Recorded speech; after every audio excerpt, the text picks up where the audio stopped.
Okay. What I want to talk about today are rational functions. Not again. Yes. All right, so rational root word ratio, right? Ratio, by definition, go back to, I know we talked about in geometry, we probably talked about it earlier than that, but a ratio is simply a comparison of two numbers through division, right? Okay, so every fraction you ever come across is a ratio, okay? And really every whole number you come across is also a ratio, right? 5 over 1, 10 over 1, okay? Or any whole number, but it could be an integer. So rational functions then is the same concept. It's the comparison now of two functions through division. Okay? And what we're going to kind of focus on initially is two polynomials. Okay, we divide two polynomials through division. You could actually eventually get to the point where we're dividing maybe a rational function by a rational function. But we should know a little bit of division and fraction work that might be able to be simplified down to still just a polynomial divided by polynomial maybe. Okay? As we go through this stuff, we're going to talk about asymptotes. You guys heard this word before, right? Yes. You guys dealt with asymptotes last year, correct? Yes. You should have talked about them at least with hyperbolas, okay, and conic sections. And I think you actually talked about this stuff in Algebra 2. I think it is an Algebra 2 standard, talking about rational functions. But we'll talk about those things. These slant asymptotes, those things become kind of a topic we talk about after we've really mastered what's going on here. They're a special type of asymptote. Okay. But by definition, a rational function is r of x equals p of x divided by q of x, where p and q are polynomials themselves. Okay. And what is important also, there's that little additional there. It says p and q have no factor in common. Okay. So we fully reduced these two polynomials. Okay. And to recognize that they don't have any factors in common, hopefully that might elicit the idea or the concept that when we see these two polynomials divided by one another, the best way for us to see them is in fully factored form. Okay? So if we want to look at these polynomials in fully factored form, you may start to understand and realize what we've been doing in the last couple of days and its purpose. When we divide using synthetic division, the P over Q, and we go through and we find the factors and the zeros of all these polynomials, one of the applications of that, one of the reasons we do that, is so we can recognize what rational functions look like, okay, and how they operate. Okay? As we go through, you're going to find out that whenever we see one of these problems, the first thing we're going to do is perhaps set up P over Qs, do the synthetic division, long division, do all that kind of stuff to get the polynomials in a more convenient form for us to recognize where they reduce, where their factors cancel out. Okay? Then we'll start graphing them and apply the information we know about asymptotes. Okay? What is kind of nice is there's really no new math here. Okay? When we deal with rational functions, we're still going to be graphing, so using all the techniques that we know how to graph things. Okay? Maybe using X and Y T-charts, maybe looking at a parent graph and understanding what the parent graph looks like, and then maybe transformation. So all that stuff is still true, still going to be used. Okay. When we talk about rational functions, one of the key things that we need to talk about is domains. So we already know how domains get impacted for functions, and especially since we're dividing, that should kind of elicit a very important rule about domains. Okay. When I divide, the denominator cannot be what? 0. Okay. So that's the number one domain issue that we come across with rational functions. And what happens is that when we do divide by 0, or find the place, I guess, where we would have division by 0, that's where we get what we call a vertical asymptote. Okay? So the domain of a function, a rational function, consists of all real numbers x, except for those for which the denominator is 0. there's another reason why we want to be able to factor these two polynomials. Because it's going to be, if they're in factored form, it's going to be really easy to see the spots where the denominator is 0. Does that make sense? Okay. If you got all down into linear factors, then you instantly have the zeros from that. This is when graphing a rational function, we must pay special attention to the end behavior, or sorry, not just the end behavior, but the behavior of the graph near those x values. And eventually we'll also need to talk about the end behavior of the graph. Okay, so how the graph behaves as x gets really big and really big in the negative direction. Okay, so as we begin graphing a very simple rational function. So what I want to talk about is the function 1 over x. Okay, very simple rational function. The top polynomial is 1, the bottom polynomial is x. Pretty easy, right? Okay, and it's probably a function that we don't have a whole lot of experience with. So we're going to kind of mess around with GeoGebra to show what 1 over x looks like. So r of x is equal to 1 divided by x. Okay? And that is the image that we get when we take 1 divided by x. Okay? They're calling this 1, that would be your p of x. And this here would be your q of x, right? So this is a polynomial, and that is a polynomial. This is the parent function. If we were to go back to the PDF I gave you, kind of at the beginning of chapter 2, I think it was, of all the parent functions that we're going to come across, like y equals x squared, y equals x cubed, y equals x to the fourth. The next set was 1 over x. Okay, that was the next function on that handout. Some key points of parent functions. Okay, this is always something to think about, and it's developed by understanding kind of a t-chart, just plugging in numbers. What would be a really nice number to plug in here for x? 1, right? If I plug in 1, what do I get back? 1. So I know 1 comma 1 should be on that graph. Okay? I should also know, let's say I plug in 2. If x is 2, what do you get back? 1/2. Okay? Let's do it this way. What if I get 1/2? What if x is 1/2? What's 1 divided by 1/2? 2.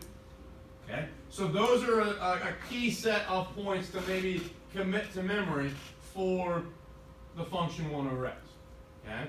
So I can commit those to memory, then that ultimately allows me, with transformations, to commit an infinite number of graphs, key components, or key points to memory. Okay? Now, we also have -1, -1, -2, -1/2. Okay? And we have -1/2, -2. Okay? So for this function 1 over x, if we look at this line here, just some key features about this thing. Okay, would you agree that the stuff in the first quadrant is a reflection across that line, y equals -x? I think it's the stuff in the third quadrant. Okay. We could also say that's a 180-degree rotation. Stuff in the first quadrant to the third quadrant. Just some maybe additional things about that function that is useful. Now what I want to do is I want to talk about just the relationship that's existing for this function. Okay. Let's see if I can create something here. I want to.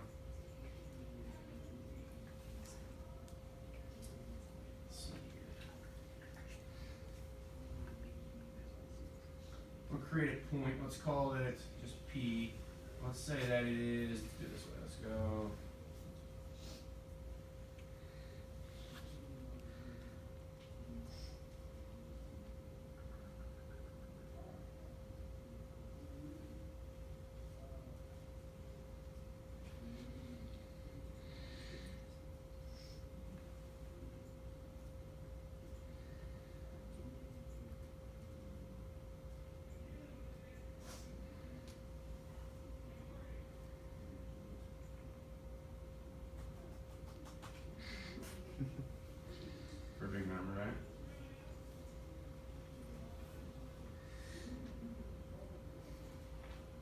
So what I just created is simply a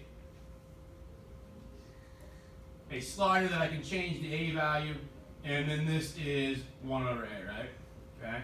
And you see that 1 divided by a. But my a, I want that to be ultimately representing your x value. Okay? And I wish I could call it x, but because that's an x there, if I call it a, it just messes everything up. So I'm going to create a point P, which equals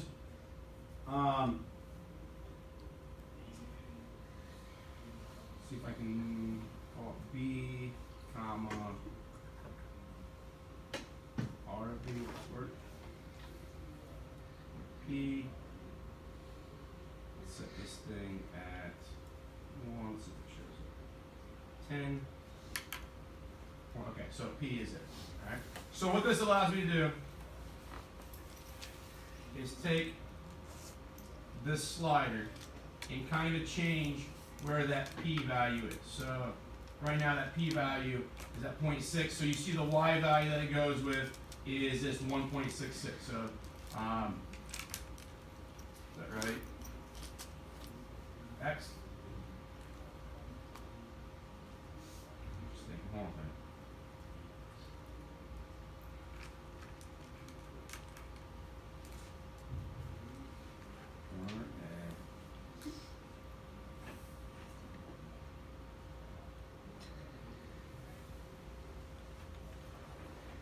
Okay, yeah. So the x value is this 1.6. Does that make sense? So if I look at this point, the x value is 1.6. The y value that I get back, and I guess this is not accurate. How am I doing this? 1 over a. Let's not even look at these two things. Let's look at these. Okay. So what's happening? Okay, my x value is 0.625, right? You see the y value that comes back as 1.6, correct? Okay, and that is this ordered pair. Okay. Now, as x starts to move, and x right now is going to be the way I've got it set up. It is based off of this a value. Okay. So let's look at what happens to x as x gets smaller and smaller. Right? We're seeing that smaller and smaller. What is happening to your y value, the 4.1 down here? What is happening to that as my x value gets smaller and smaller? Gets bigger and bigger. Okay? So as x gets smaller, and I can make that x get really, really small. Okay? But that y value is running through and getting larger and larger, right? Okay? And think about what's happening. I'm taking a very, very small number here, right? Would you agree that's a small x value? So 1 divided by a very, very small x value. Okay? So 1 divided by essentially this value here, okay, is going to give you a large y value here of 147, right? Okay? Well, if that x value gets really, really small, that's getting really, really small, right? What's that y value doing? That's a huge number, right? That's even bigger, correct? So what is, as that x value, as I'm getting closer, look at that, it's point, what, how many zeros we got there? 6 zeros?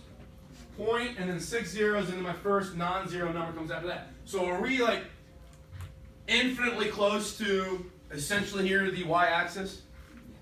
Okay? But my y value is now shot up to a number, what is that?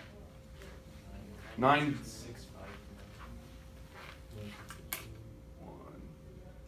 9 billion, wouldn't it? No. That is 9, sorry. 9 million. There we go.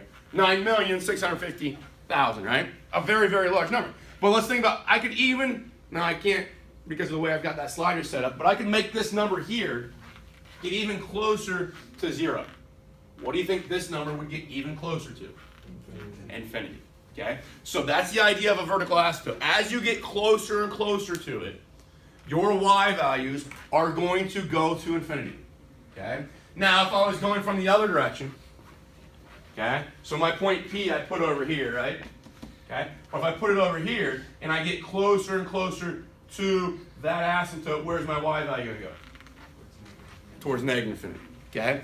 So what I want you to understand here is that any number, we just chose 1, but any number divided by a very, very, very, very small number, that quotient is going to be huge, isn't it? Okay. Let's kind of look at it the other way. Let's do this. Let's say that I've got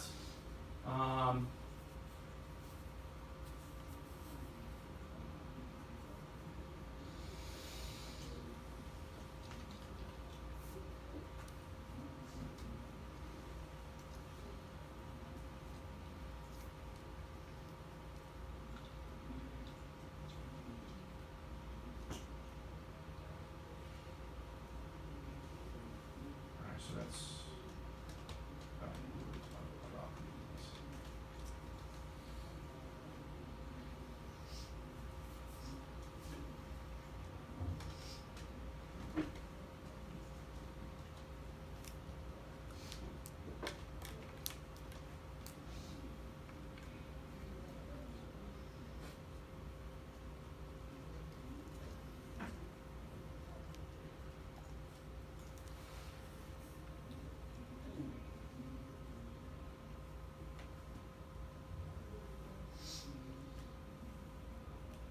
okay.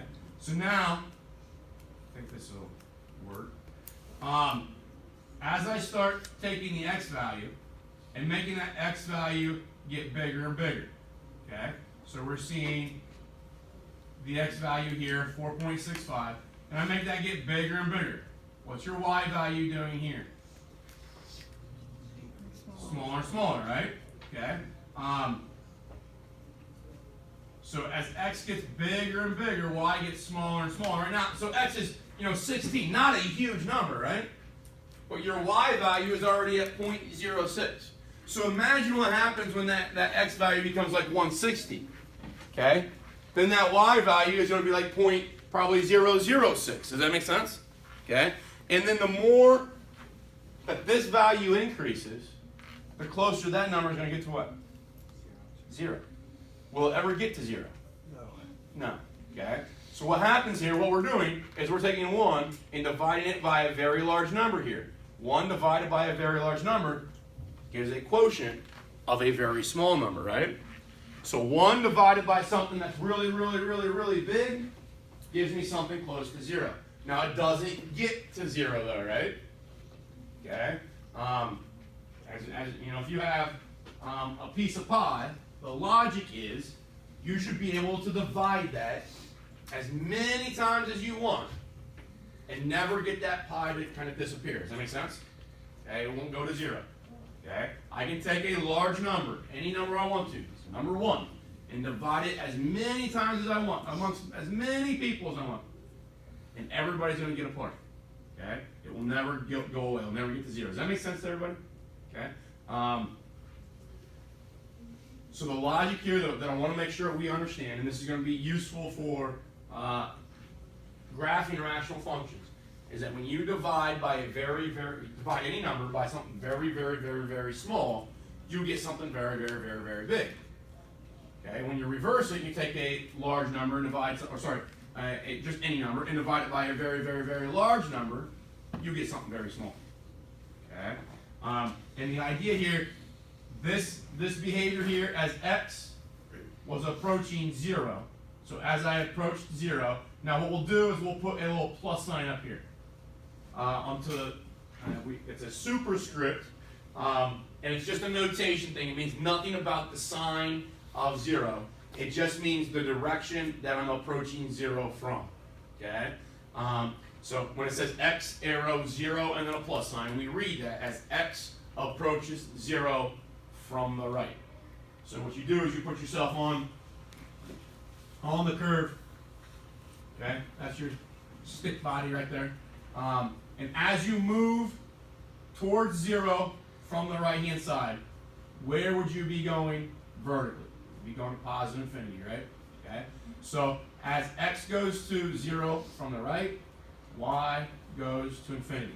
And that's your vertical asymptote behavior there. Okay? But the vertical asymptote behavior changes when I approach 0 from this side, doesn't it? As I approach 0 from the left, What do you think? What symbol do you think I'd put up here? Negative. Negative. And all that means is x approaches 0 from the left. Put yourself on that curve again. What y value would you go to? Negative. Negative infinity. Okay? So y goes to negative infinity. So that's the behavior near vertical asymptotes. Okay? Those are the only two things that could happen near a vertical asymptote. You either go to infinity in the positive direction, or you go to negative infinity in the negative direction. Okay? Now, it does not matter. You could have, there are some graphs, some functions that from both directions you go to positive infinity, or from both directions you go to negative infinity. Okay? Let's see that if I change this a little bit, let's go.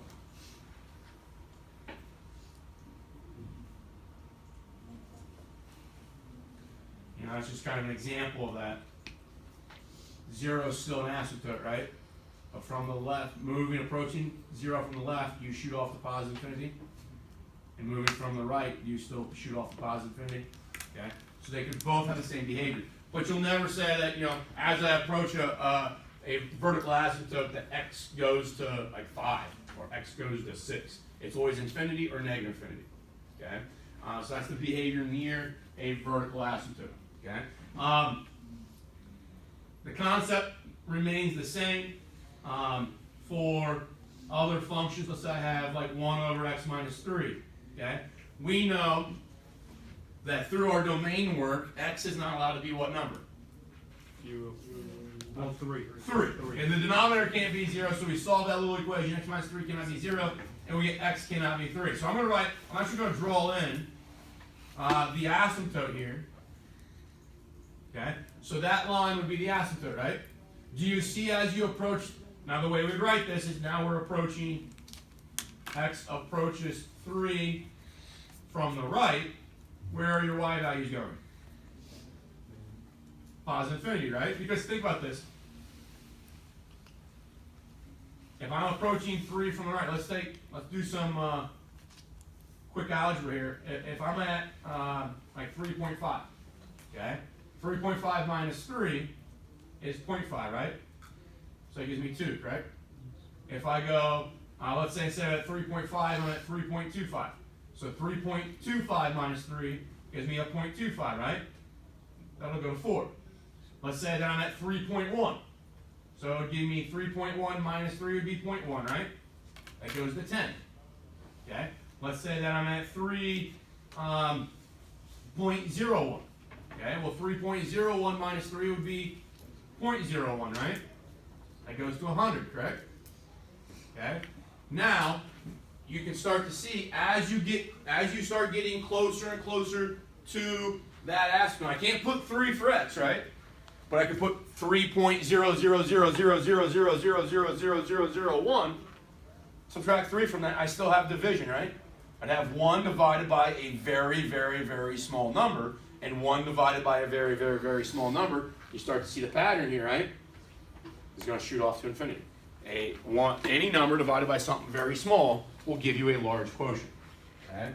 And that concept, I think, is important. I don't want to teach this and give you guidelines and rules for graphing asymptotes and say, well, you're always going to go positive infinity or negative infinity. You just got to figure it out. I want you to know why they're going to positive infinity and why they're going to negative infinity. And simply dividing by either very large numbers or very small numbers. Okay? Now let's talk about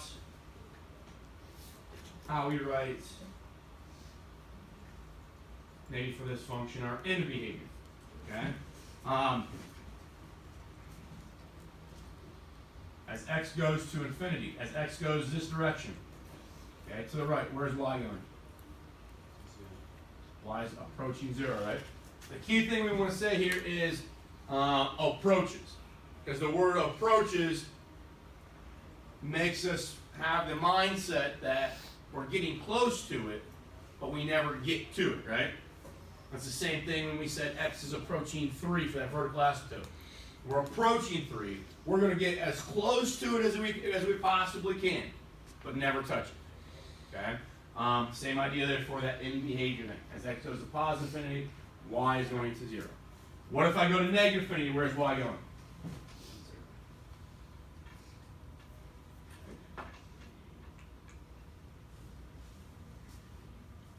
Y goes to negative, or sorry, let's phrase that wrong. As x goes to negative infinity, as x goes to negative infinity, where is y going? Towards 0. Okay? Even though all those y values are going to be negative, aren't they? Because they're below the x-axis, but they're getting closer and closer to 0 the further we move to the left. All right?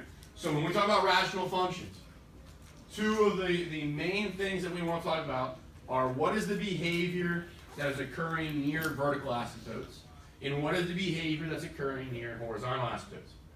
Okay?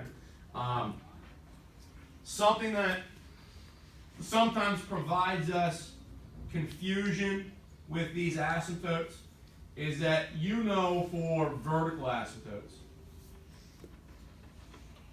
all these slides, guys, are just what we just talked about with GeoGebra. So if you want to read those, it's not a bad idea, but we know that for vertical asymptotes, and you learned this probably last year dealing with some of this stuff, dealing with conic sections, that kind of stuff. For vertical asymptotes, you are absolutely never allowed to cross them, right? Because if we cross them, that means that your x value can be that number. So for instance, for us, it was, what do we have? 1 over x minus 3, something like that. What we're saying is, if I'm going to cross a vertical asymptote for that function, 1 over x minus 3, that means 3 is allowed to be plugged in. And that means that 1 divided by 0 is something that we can do. It's a calculation we can figure out. And we know we can't, right? So that's why we can never cross a vertical asymptote. Okay? But we can eventually cross horizontal asymptotes. And we'll talk about that in a moment. Hello?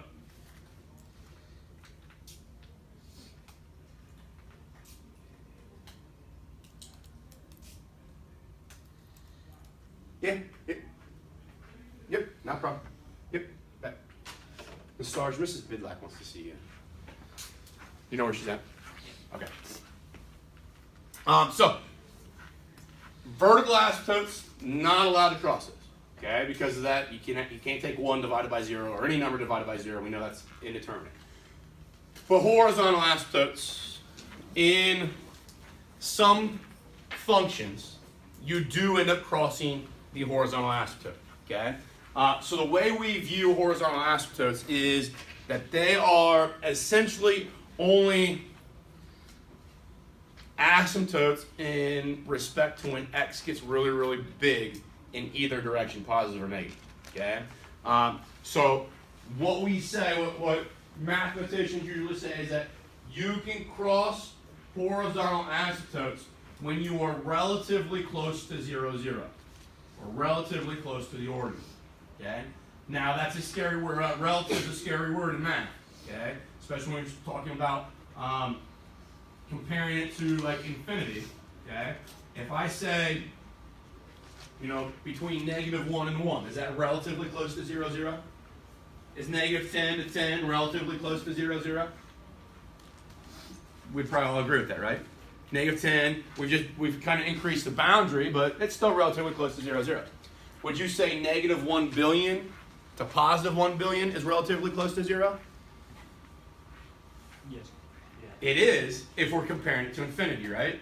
And that's what we're trying to do. We're trying to figure out what is our graph doing as x goes to infinity. So as big as infinity is, or what we think infinity is, 1 billion is very, very, very, very small. Okay? So when we say that word relative, it might actually, for us, numbers that we use in everyday practice might be enormous. If I had $1 billion in my bank account, that's not relative what my current bank account is, right? Okay? It's a lot more. But if my bank account was an infinity and somebody stole $1 billion from me, I don't care. They're probably my best friend. Okay? Does that make sense? I'd be friends with them. If I had infinite, you can steal anything from me, I'd be your friend. Is that infinite dollars? That'd be awesome. How to fix the United States deficit. So what happens is that if we look at this one, this is a situation where we don't cross that horizontal asymptote. Okay? This is a situation where we do. Now, Usually, when you do cross a horizontal asymptote, what happens is that the rest of this graph probably starts to dip, hit a minimum, and then it also starts approaching that asymptote over there on the right. And we'll start to see graphs like that. So if you don't write that down right now, that's okay. But what I do want you to understand is that we can cross horizontal asymptotes. It's not a violation. And we will go through the algebra that convinces us of that. Okay? And ultimately, guys, the algebra that we do is not going to be anything you haven't done. It's not all that hard. Okay? But there's a multitude of different algebraic steps that we have to do. There might be 5, 6, 7 things you have to do. All of them by themselves, you are all proficient in. Okay? But when we want to graph one of these things, we've got to do 7 things. You might only do 6 because you forgot 7 of them. Okay? So that's usually what people struggle with, is remembering, have I done everything that I need to do? Okay? As we go through this stuff and we learn to graph these, this is under section 3.6. It's 8 steps, but some of those are A, B, and C.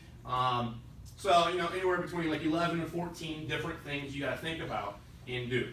Okay? My goal for you is not to memorize 14 steps, right? Because you're going to mess them up. You're going to forget one. I want you to understand what's going on algebraically. When we're taking a very large number as our divisor, what kind of result does that give me? Okay? Understand domain restrictions and what that provides me graphically. Okay? And not maybe necessarily going through that set of steps every single time. Okay? As we see rational functions, we might only have to do 3 of those steps. Other ones we might have to do all of them. Okay? It's just the nature of the function that you start with.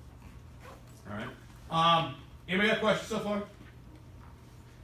Let's talk about transformation. This is how any pre-calculus course is going to kind of operate. Is we will first talk about rational functions by looking at 1 over x and realizing how we can alter 1 over x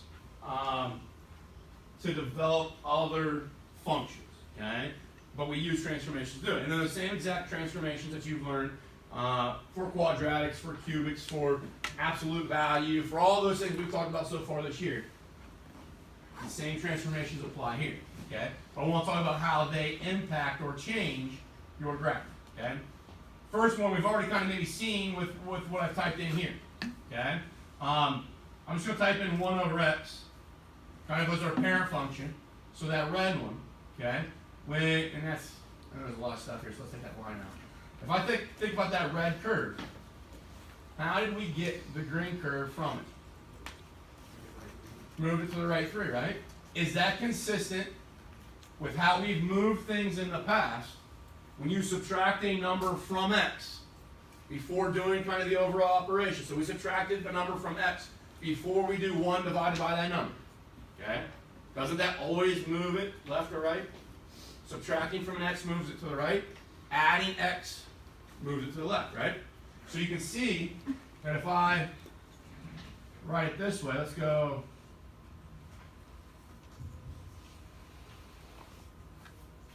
x minus a, puts a slider in here for me. Let's say a, first of all, put it at 0. This thing ain't better. It's a real Zach.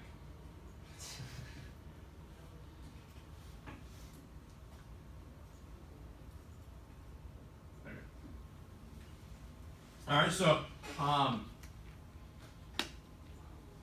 if I've got 1 over x, okay, now I start subtracting, you see that it takes that 1 over x and it just slides it to the right, right?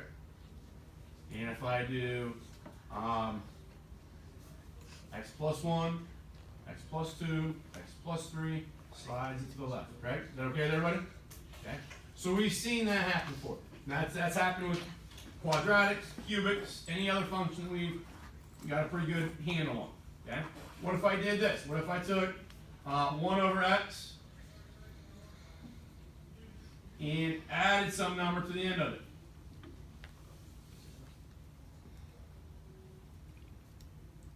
What's that doing to 1 over x? moving it up and down, right? Okay. Is that the same thing that we've talked about with other functions? If I add a number to the end of it, do I get a vertical movement, right? Shift it up or down. The one thing you got to pay attention to here with other functions, we've let x be 0, that tells us our y-intercept, right? Is there a y-intercept in this case? Because x can't be 0, right?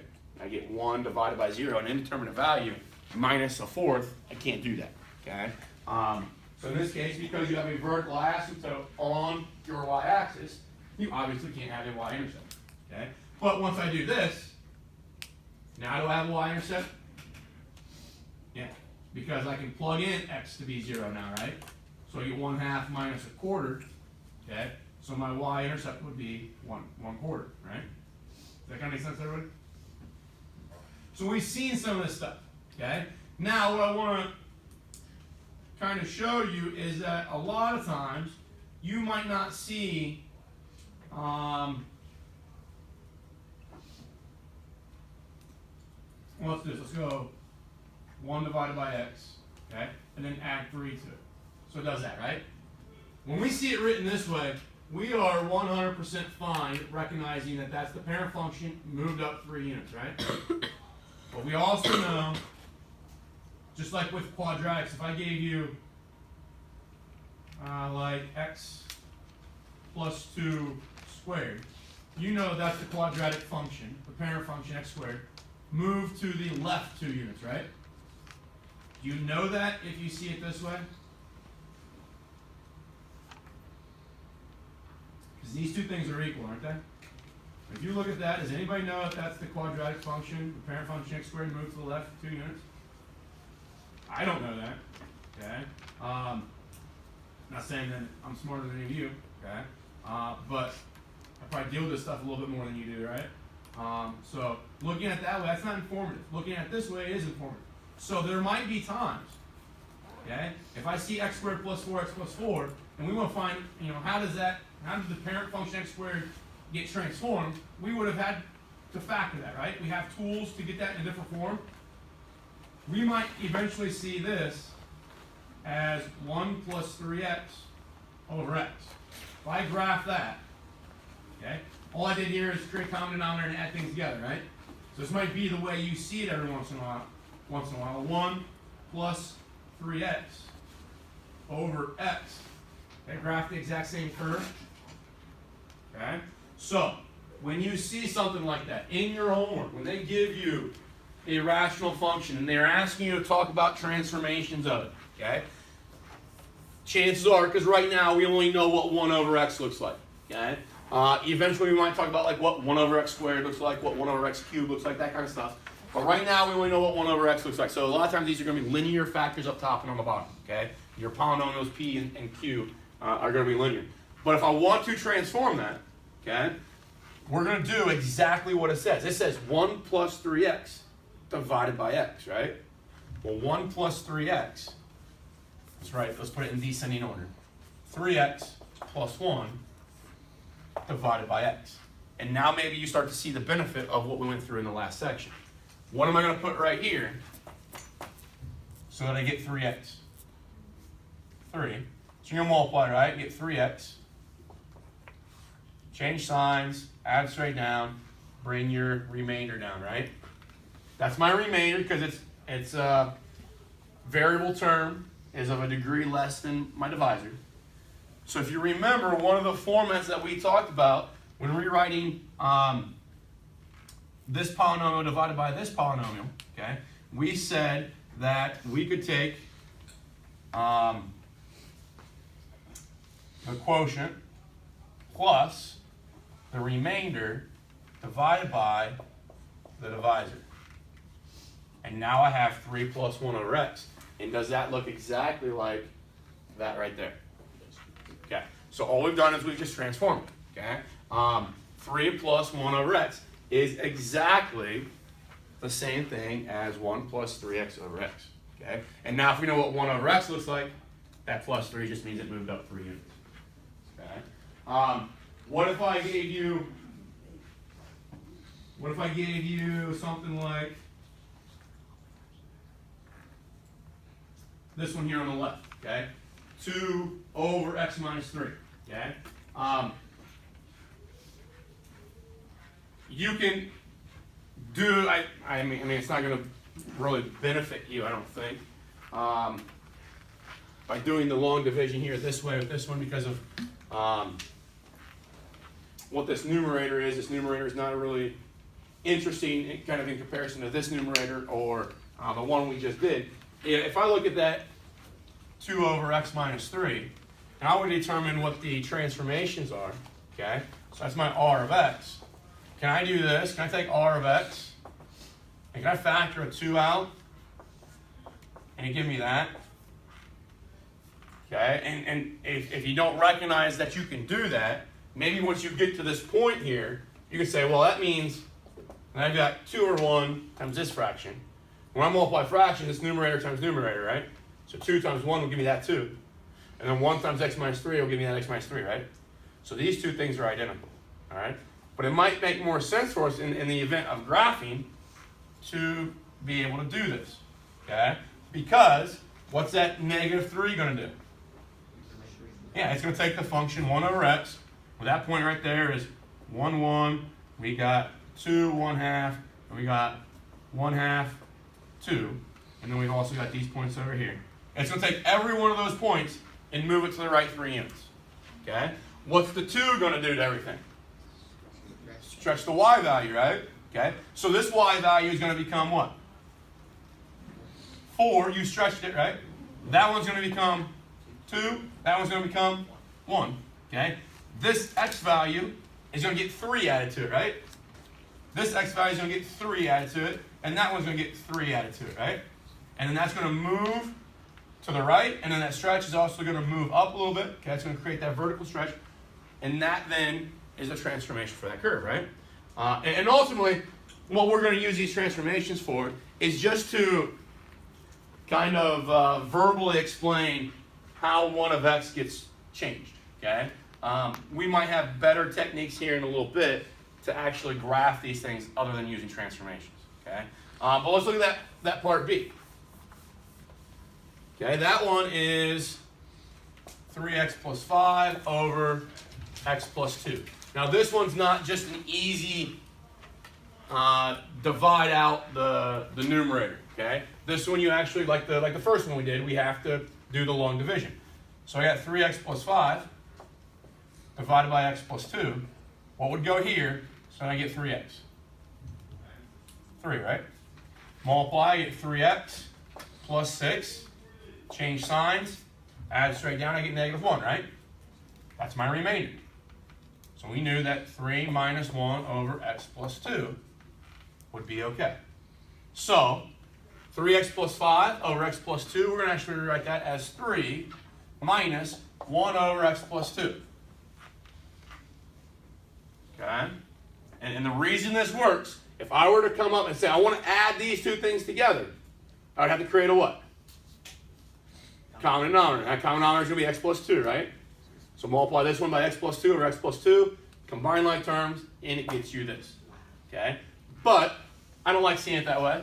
I like it this way. That's the same thing, right? I like to see it that way because I see my 1 over x first, right? So now I know what my parent function looks like. What's that negative going to do to 1 over x? Reflects it over the x-axis. Okay? What's that plus 2 going to do? Moves it left 2 units, right?